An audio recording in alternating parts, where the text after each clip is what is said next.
Hey, welcome to the Teacher Goals podcast. This is your host, Erica Terry. Super excited about tonight. We're going to be talking all things about math and how to have a culturally responsive classroom in math, which we never really get to talk about. I feel like our math teachers are left out so often. So I'm super excited about tonight. Thank you all for joining us. As always, I want to know who we have with us tonight and your role in education. And then, since I just finished binge watching Stranger Things, I want to hear what's on your summer watch list. Have you been binging on anything? Hopefully, you've been relaxing. You've had the opportunity to, get some rest and relaxation. So let me know where you're from, your role in education, and what's on your summer watch list tonight. Excuse me so much. And as I am waiting for people to let me know where they're from and who they are, I want to share with you guys, just in case this is your first time with us, how we roll here. So I'm going to bring our guest up and then I'll be interviewing him. As I am interviewing him, feel free to put any questions that you have inside of the chat because we do answer all of your questions live at the very end. So as we're talking, feel free to add any questions that you have to the chat, or you can hold on to them at the end. And so with that being said, let's see who we have with us tonight. So I see we have Sarah, welcome, and Shirley. We also have Joanne, hello. As you guys know, I love that our community is worldwide. Our guest tonight, I believe, I want to say Freetown, Africa is the last place I've seen him, but I will confirm that. But I know he is across the globe. So super excited about that. We have Maria. Welcome. We have Sarah, who's in Canada, and she is ESL specific. So welcome. We have Cynthia. Samantha tells us that she is a program specialist in Miami, and I'm thinking that she loves Stranger Things too. I did not realize that they broke it up, so I was so shocked when they did a cliffhanger at the end, and it just hurt my feelings. I'm ready for the next part. We have Michael from Texas, Allison from Atlanta here with me. Hello, it's so hot this week. We have Jill from St. Pete and from Tennessee. So welcome. Oh, wow. We have Ifema. I apologize if I mispronounced that, but we're happy that you're here. She is a Nigerian living in Japan. So love that. We have Yolanda from New York, who this is her first time here. So welcome. Science teacher with 28 and a half years. Congratulations and thank you for joining us. We have Chantel. This is her last year and she's receiving her master's. Congratulations. Cynthia from San Antonio. We have Joseph from New Guinea. Hello, everyone. So many people with us tonight. Wanda in Alabama. Joanne in Texas. She loves Teacher Goals, and we love you. Thank you so much for joining us. We have Mina from Aruba. Love Aruba. Love it. Stephanie says Stranger Things, then try Charmed as well. So I don't know if it's a new Charm that I don't know about or the old school Charm, but I definitely used to watch the old Charm back in the day. So I'm going to have to look and see if there's something new out there. We have Blank from Mexico. Oh, it says Trisha. So hello, Trisha from Mexico. We have Sarah who loves Stranger Things as well. It's so intense. This was very intense. Yes. Stephanie from New Mexico. Teacher Goes Rocks, and so do you. And then last but not least, we have Gavin in Senegal. So hello. Once again, I just want to thank you all for joining us. We appreciate that you have taken your time to hang with us today. We also appreciate the very fact that you are educators. We appreciate all that you're doing for our students, all that you do for our community. And we are about to jump into tonight's topic. And so we have a special guest.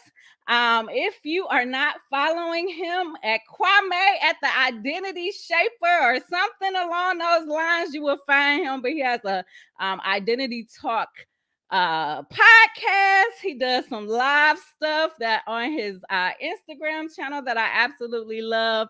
And you all are going to learn so much tonight about culturally responsive teaching. And we're going to be talking specifically about math. And so I'm excited about that as a former science teacher. I just feel like, science, math, we just kind of get left out. So super excited. I'm about to bring him up right now. Yes. Hello, how are Hey, you? I'm doing well, Erica. How Hey, you doing? I am good. I'm so excited that you are with us tonight. If there is a little delay, like I told you guys, he is with us from, was I right? Was it Freetown Yeah, or Freetown, Sierra Leone. So I'm in West Africa.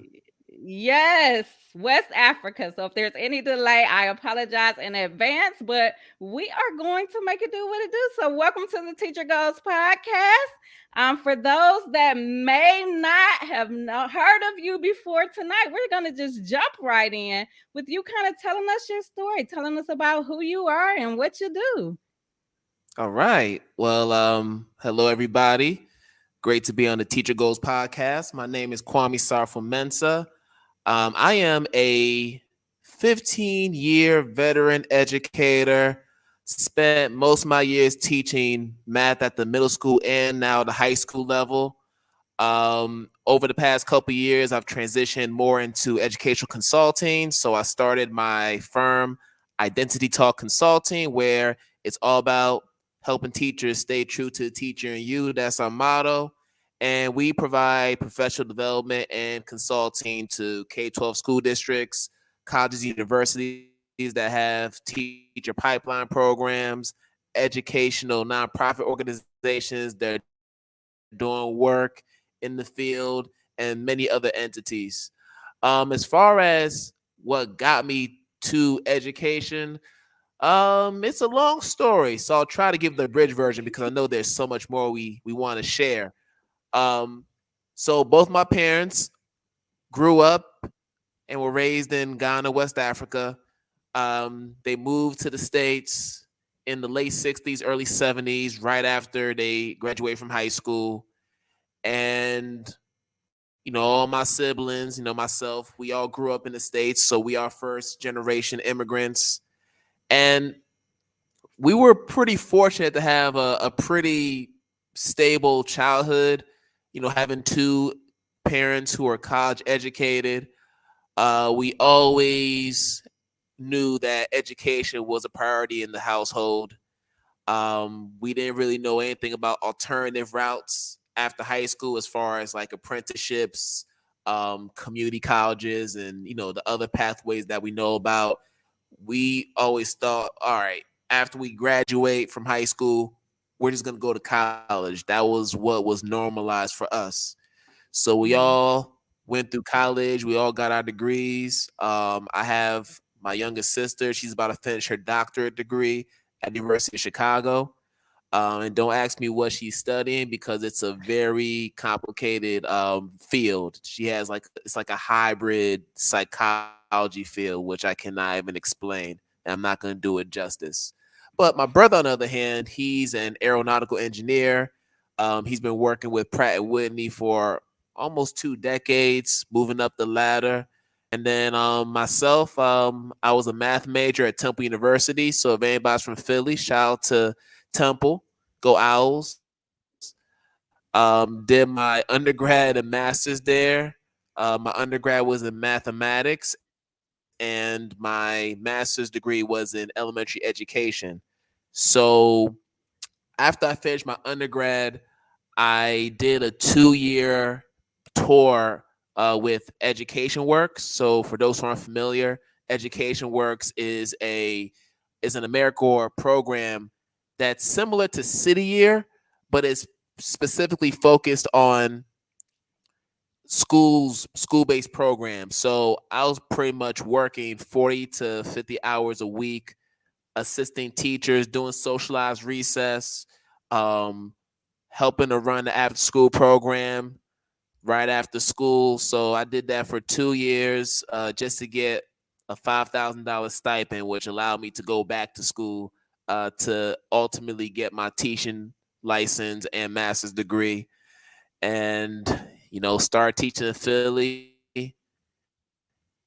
Eventually moved to Boston after 5 years in Philly, and um, found my way across the world here in Freetown, Sierra Leone. So it's been a crazy ride, but I'm happy to be here on the Teacher Goals podcast. And yeah, this is awesome to have an international crowd to talk to. Usually I'm the one giving out the interviews, so it's nice to be interviewed for a change. Yes, and we are happy to have you. And so, one of the things you talk about and you just brought up is being true to you, being true. How did you say it? Being true to the teacher in you, or how did you say it? Yep. But it was being okay. And Stay so, with true to the teacher in you. Yep. stay true to the teacher in you. So kind of let's just start there. Stay true to the teacher in you, because I loved it like as soon as you said it. And so when you say that, kind of tell us like what does that mean, or how can you stay true to the teacher in you and still do those mandated teacher things that we're supposed to do? Well, first off, I'm gonna say that it's easier said than done, and it's Okay. definitely a process that I had to undergo. When I first entered the classroom back in 2010 as a full-time teacher, I was like many of us, we're coming in very green. We all had this romanticized vision of what it means to be a teacher. We're going to save lives. We're going to dedicate countless hours to the work to show that we're invested. I was that guy. Wanted to join every single organization, every single committee that was out there just to show them that, hey, like, I'm here. And then, of course, being a black male teacher, which is still a rarity, which is a shame. I felt like I came in thinking I had to do more anyway, than my non-melanated counterparts. So I just kept on, trucking through, just like a lot of us did. And then after a while, you realize, man, like I'm getting so tired. I'm getting burned out. Like this ain't life. Like I want to be able to hang out with friends over the weekend. I want to be able to do other things that aren't education related. So, when I reached a point where I started to get overly consumed with work, and then on top of that, I'm starting to see a lot of the injustices and a lot of the issues that were taking place in the different schools where I taught. I started to, really pay attention, and then it kind of made me realize that this romanticized vision that I had about being an educator isn't quite what I thought it was. So, of course, when you come into situations where you may not have the best leadership at your school, you may not have the most supportive colleagues, and you're put in positions where you have to make some tough decisions that in your conscience and in your heart aren't the best decisions to make, and are counterproductive to your students and even to yourself, but because maybe a district says you have to do it, you end up doing it. um you start to learn how to essentially play the game. Whatever, like for instance, if there were certain things you had to do in terms of curriculum, you do what they want you to do as far as like the different requirements, but then on the side, you you do what you want to do. So you have to kind of learn the system and the ins and outs so that you give the district what they want, but you're still able to have the freedom to do what you want. So that's a whole part of staying true to the teacher and you is staying true to your morals and principles, regardless of what's happening around us. So like right now, we're in the midst of this great resignation period where you see a lot of teachers leaving, a lot of teachers going to early retirement, a lot of teachers transition to different careers, all because whatever their morals and principles are, they no longer align to the current state of the education system. So rather than stay within the system and labor through that, they said, I'm going to choose me first because I know that if I continue to remain in the system, I'm not doing my students a service, and I'm not being helpful to myself. So I got to look out for my own personal welfare and do what I know is going to bring me joy. And when you get to that state of consciousness, that's when you know that you're staying true to teacher and you. And it also kind of ties into what, you and I do, Erica, with entrepreneurship. We realize that our impact transcends the four walls of the classroom. It transcends the school buildings that we used to occupy when we were still in them, right? Mm-hmm. And that process also takes time as well, because you have to really do some soul searching. You have to kind of take inventory of what skills you have that you can bring to the table in order to have impact on others. And when you come to that realization, and when you come to that realization, you then realize, you know what?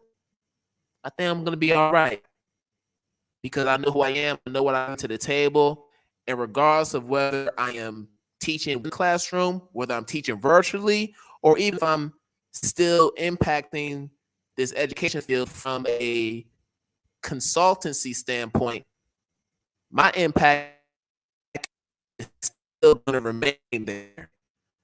So that's all part of understanding who you are and just staying true to the teacher in you, because you understand what your foundation is as an educator.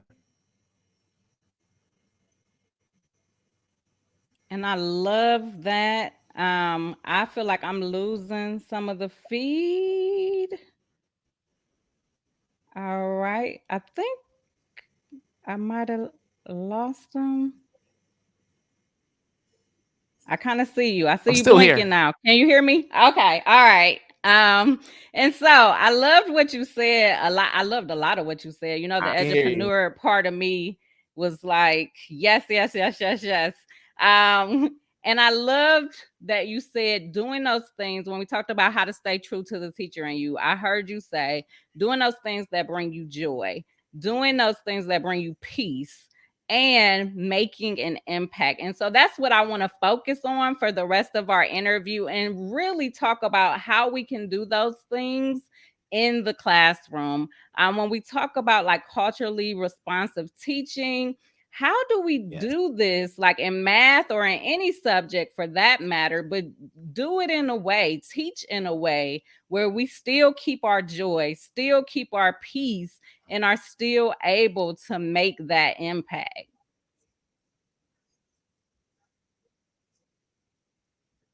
Mm.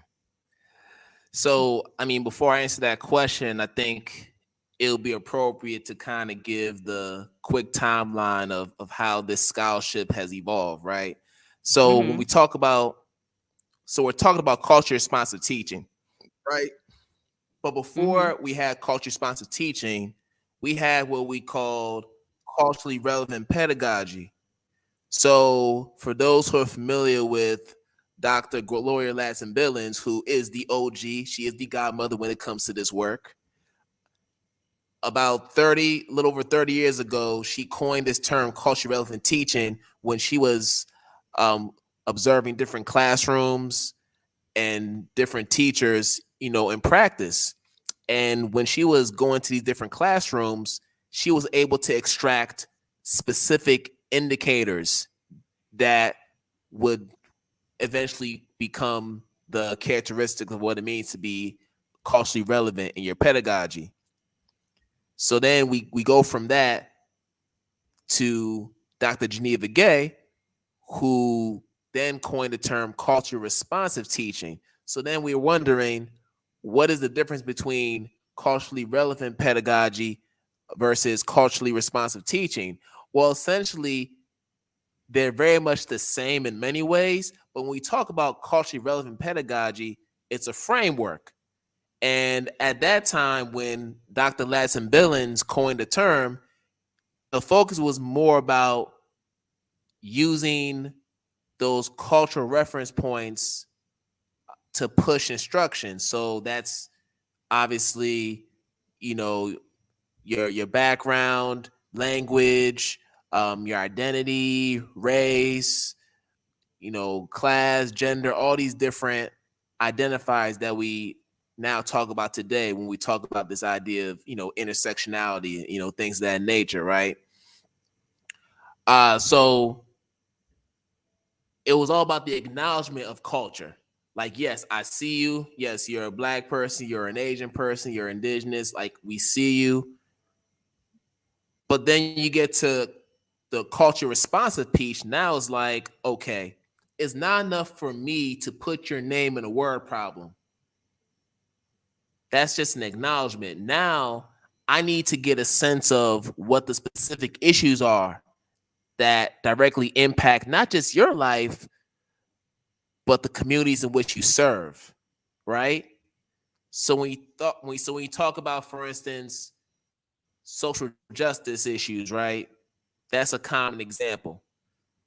So social justice issues that impact Black and brown people in America and beyond.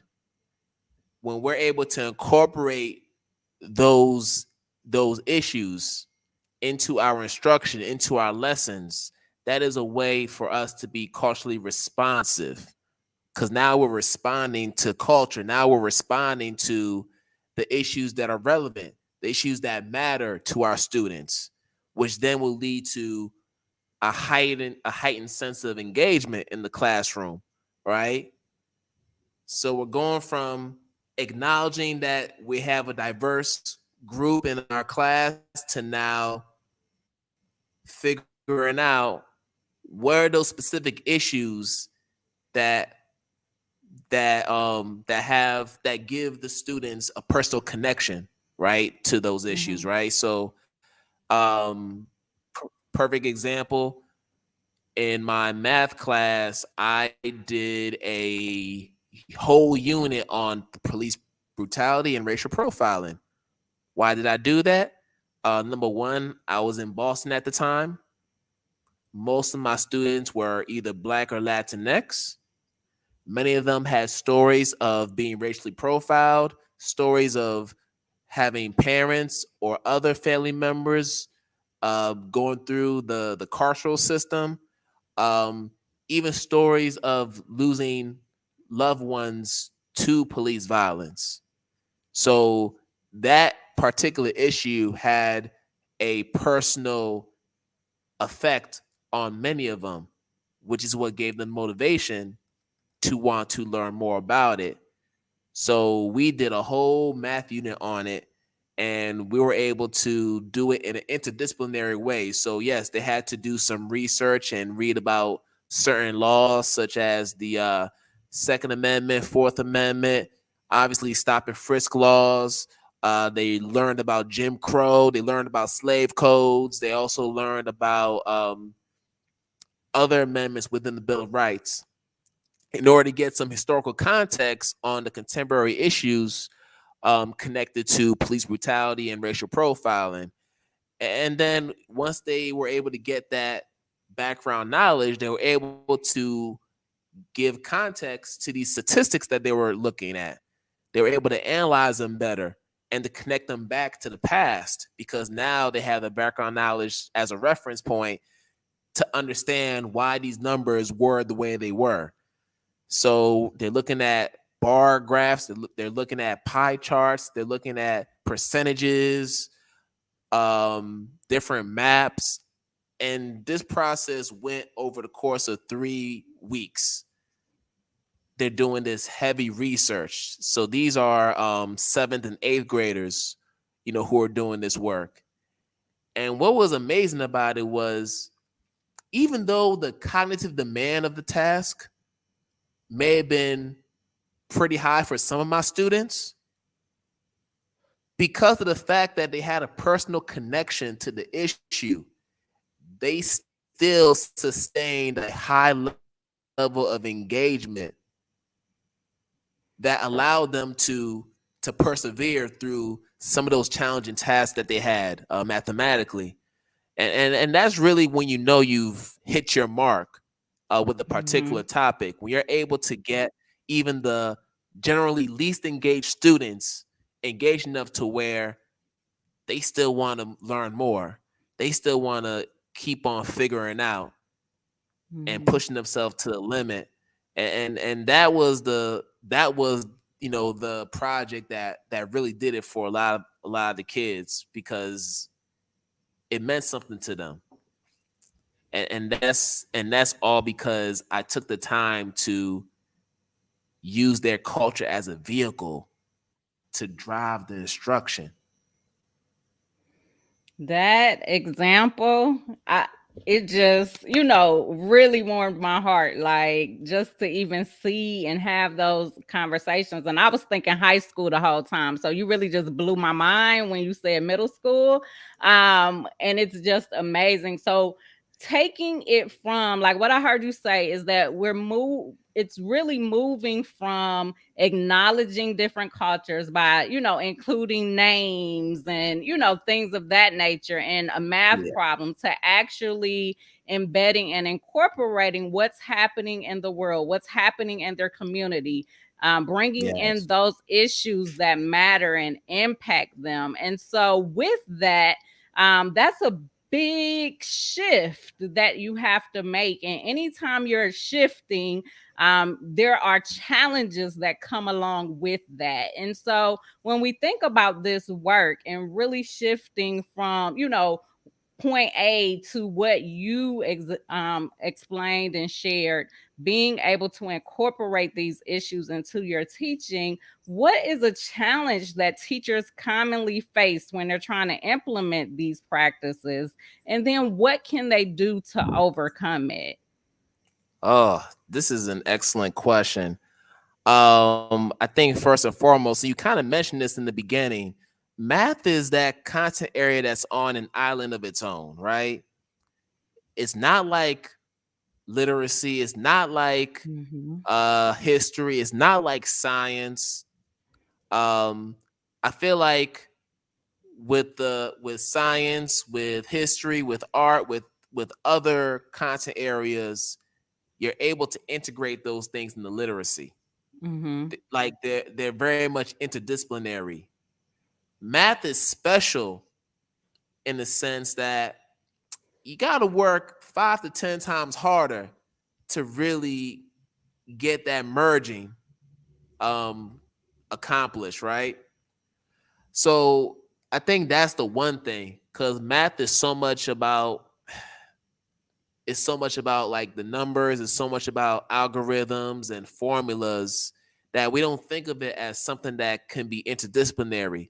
We don't think of it as a content area that you could merge in with art, that you can merge in with literacy, that you can merge in with history or any other subject area. But you really can. But I think the problem is the way we've presented math to students at the K-12 level is such that math is really just all about numbers and solving problems and things of that nature, like doing that in isolation and not within the context of a real world issue, not within the context of a social justice issue, right? Or within the context of other content areas that I already mentioned. So I think that's what presents the challenge for so many teachers, because when we go through our teacher training programs, we don't necessarily learn how to do this type of work. I mean, I know that in my teacher training program at Temple University, going back to what, 15, 16 years ago, man, I'm getting old. Um, we I didn't have any culturally responsive teaching classes, right? I didn't have any of those. I learned about lesson planning.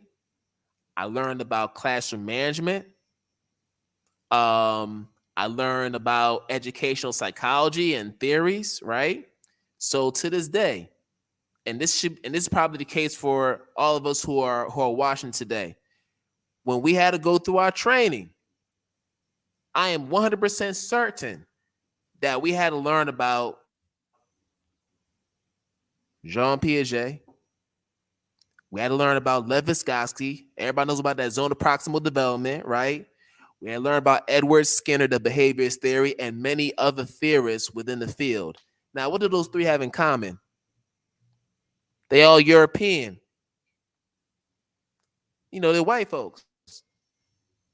I'm a black man. But guess what? I had to learn these people in order to pass my praxis test. These are the people that I had to study in order to pass my licensure test. If I don't know about their theories and how they work, I don't get my license. But then I think to myself, well, how come I didn't learn about Paulo Freire? How come I couldn't get a lesson on bell hooks? Their theories are much more grounded in my lived experience as a black man compared to those three. That doesn't take away from how critical those aforementioned theorists are. No, in no way does it take away from it. But if we're gonna really talk about culturally responsive teaching, I think we have to be very critical about the type of training that we're receiving at the pre-service level. It really starts there. And I'll be the first to tell you that I didn't get that. The reason why I just happened to be pretty good at it is because before I got into my master's program, I was already working at a school that was predominantly Black and Latinx. So I was able to get that firsthand experience and go through my own trial and error on how to be culturally responsive, even if I didn't have the technical skills at the time to do it, as far as the lesson planning, as far as the curriculum mapping, and all the other things that we learn. So I think the challenge with being a culturally responsive math teacher, or just being a culturally responsive teacher in general, is the fact that we don't get that early training. A lot of the teacher prep programs don't particularly train you to be that. They just train you to pass the licensure test, and they'll train you on like the basics, on like what it means to engage in standards-based teaching. So it's like, okay, in order for you to be a good teacher, you got to know your Common Core standards, for instance. You have to know your next generation standards. You have to know how to differentiate instruction, right?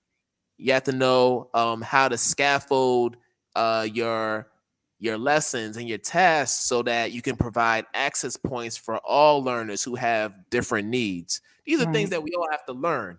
Right. But it's another thing to incorporate the cultural responsive aspect of it, because that's another layer that's typically missing in so many of these programs. So I think the challenges really stem from that. Yes, and when we talk about incorporating that, what's one action that someone that's listening tonight, they're like, you know what? I'm ready to start this important work. What's one action that they can implement tomorrow, or if they're on summer break, like start the school year off strong? Like, I am going to start here. What's that one action? Okay.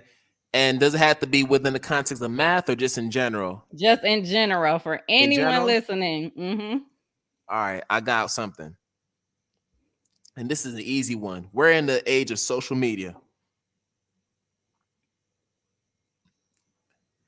We can all, here's what you do. And this is what I just did recently. So this past school year, I taught high school geometry, right? So I decided, all right, I'm going to go on Twitter and send out a cold tweet to see if there are any black to speak with students on their STEM careers as black STEM professionals. I did a Black in STEM speaker series that lasted for 2 months. I put that tweet out there.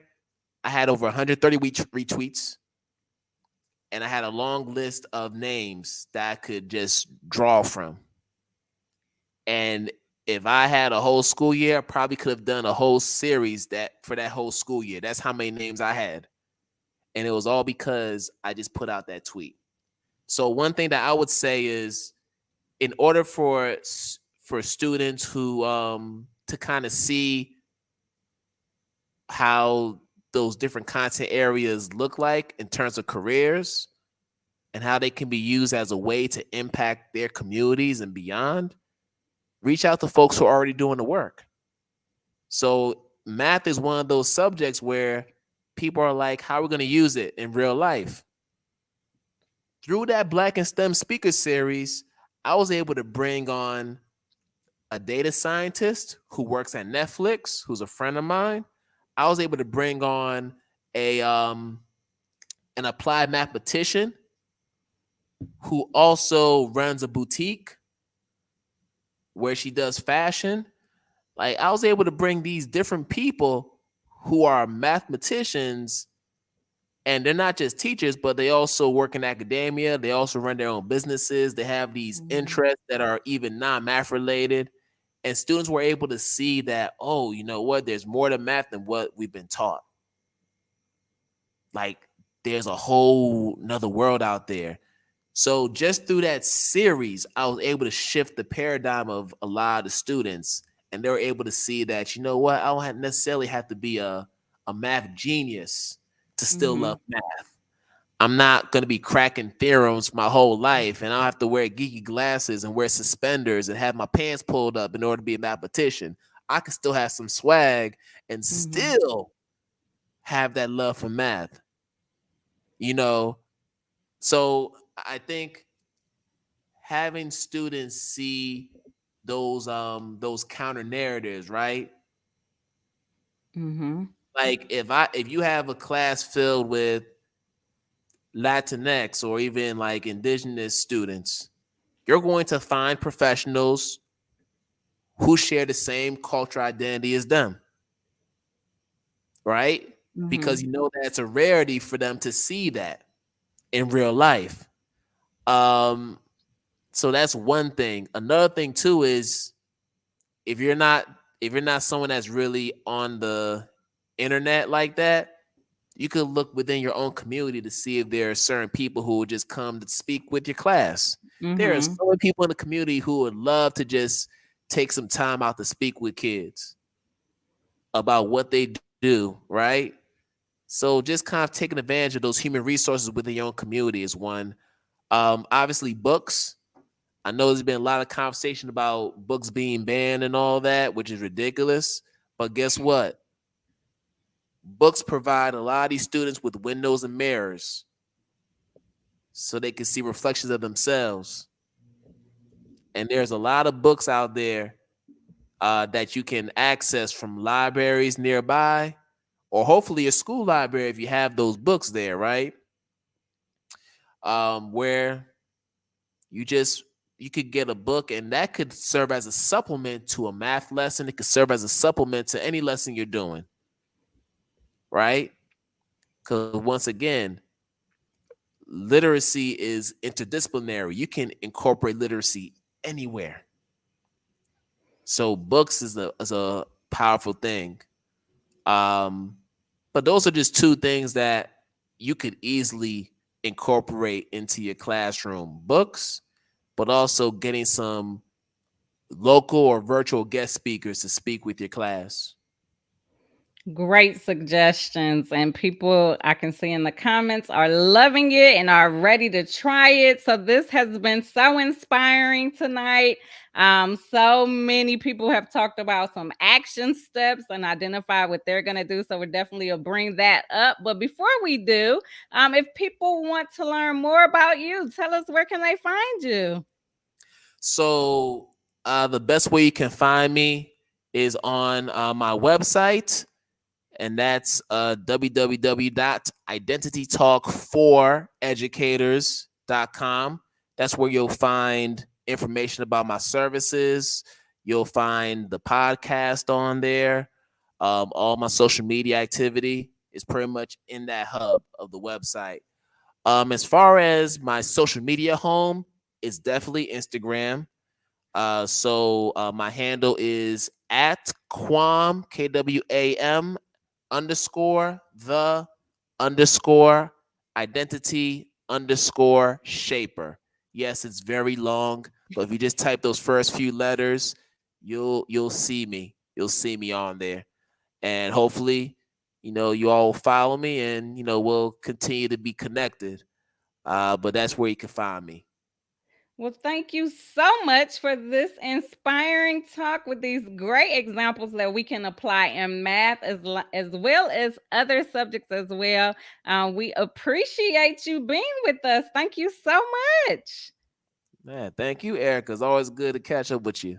Yes. And so we are going to dive right into our Q&A because we have quite a bit of comments that have been going on. So I'm going to start pulling stuff up before we get into the Q&A. I hope she's still on here because I did see and wanted to just do a special shout out to Jane, who retired following 50 Wow. years.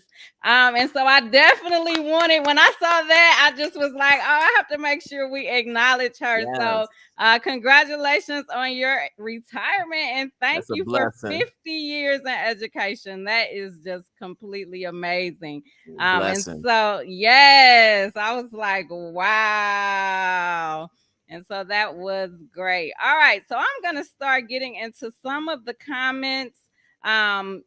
Paula started off by saying the teacher in me invests in her students not only as an educator of academics, but of life through cultural immersion, community projects, and creating a family in the classroom that includes, well, everyone, I think, and our family has a zero tolerance of anything less than kindness, support, collaboration, and acceptance. And the reason why I brought this up is because I loved how she defined what it means to her to be true to herself as an educator, and how she can incorporate those ideas in the classroom. And so, anything to add about just defining for yourself, like what your values and principles are, and how you can incorporate that in the class? It looks like she's done a great job of doing that. I would say that. Absolutely. And we see here as well, Afema says the teacher in me wants to see my pupils grow. And so I loved that comment as well. Um, We had Sandy, who says she's a 20-year special needs assistant who is a junior in college. She'll be the teacher soon. So congratulations on that. She said, I want to keep my joy and make an impact. Thank you for this. So that is great, great, And great. listen, shout out to the pre-service teachers who are still wanting to pursue a career in education, even in the midst of this very difficult time. Shout out to them, because I just cannot imagine being a first year teacher under these current circumstances. Yeah, y'all the real ones. So salute. Yes. Yes, thank you. That is a great point. And so we have Jen, who says, good discussion, and then has a question. So when you were telling the story about how you incorporated the police brutality and everything into your lesson, um, the question was, what did the parents and administrators say? So did you get any feedback on that lesson or on any other lessons that you've done like that? It was positive feedback, honestly. I didn't get any pushback from parents because the parents are the ones who are like, yes, we want more, Mm-hmm. because they had personally been impacted by a lot of what the students were being taught through the unit. So because of that personal connection, that gave me enough confidence to just keep on going, right? Mm-hmm. Um, and then as far as the administrators, they're totally on board with it. As long as whatever I was doing was standards aligned and was within those confines of the curriculum, no, they were good with it. And of course, whenever you're doing a topic that could be deemed controversial, like what I did, you definitely want to give parents a heads up. Whether you write a letter that you have students send home so that parents are aware, and if the parent doesn't want the student to be a part of that lesson, they have the option to be like, all right, cool, you could sit this one out, right? Um, but I didn't have to deal with any of that. I pretty much let them know straight up, hey, this is what's going down, and they were like, we support you. So that's all it took. Awesome. And so making sure that it's still connected to the standards and then making parents aware will alleviate a lot of the concerns or, complaints, let's just say, that you may get. So that's some great advice. We talked about college and pre-service tonight, and I just had to pull this up because somewhere somebody is actually teaching this stuff. So I was happy to see Siobhan say, I'm so glad you're speaking on this topic. She says, I learned about it last semester and had to complete a presentation on this very topic. So it's good that it's at least beginning to be incorporated at some, in some pre-service programs. So I wanted Yeah. to make sure that I shared that because that was awesome to see. Um, Yes. and then I had a couple of more. One thing I love about the Teacher Goals community is that they often, all of the time, every week, are giving each other suggestions and strategies in the chat. And so, Wanda, when you talked about inviting speakers into your classroom, Wanda says we have cultural fairs, city managers, and other people come to teach our students. So that's another thing to think about as you're thinking about who you can invite in your class. And then last but not least, I wanted to share Pam's comment. She says, from the series, you can then apply the analysis that your speakers used in their jobs to your class content. And then she gives an entire example about how you can have the students create models or measure rates of change, talk about different price points for Netflix subscriptions. I mean, she really broke it down, even, make You sound like assumptions. a Pam sound like a math teacher. She must be a math Yes, teacher. She talking yes, about rate of change. Only math teachers use yes. that language. I'm sorry. But I love this example, and I think it's a great place to end because she really Mm, showed how something as simple as, listen, introducing speakers and, excuse my yeah, bias. yeah. Like, Yes, and how you can apply it and make it work in your class and make it mm, fit in the standards and within the content that you're teaching. yes, So, thank you so much, Pam, for this example. Thank you for all of the insight that you shared tonight, Kwame. We are so grateful and just thankful that you came in and really broke it down in a way that made it like super easy to understand. You gave us the history of it. I know I didn't know all of that. And yeah, so it was just a great session tonight. We have someone from LinkedIn that says, thank you for sharing your insight. Siobhan says, I'm so grateful to have this come across my page. Expect me to stay connected.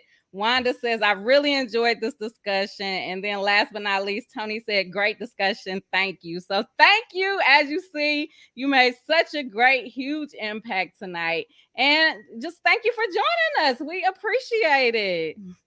nah. Thank you, Erica, once again. Anything that has your name on it, you already know I'm gonna support it. So Well, I appreciate it. And I appreciate each and every one of you guys. Thank you so much. I do not take it lightly that you hang out with us every Thursday. We appreciate everything that you do as educators, and we especially appreciate you as being part of the Teacher Goals community. Have a great night, everyone. I'll see you next week. All right.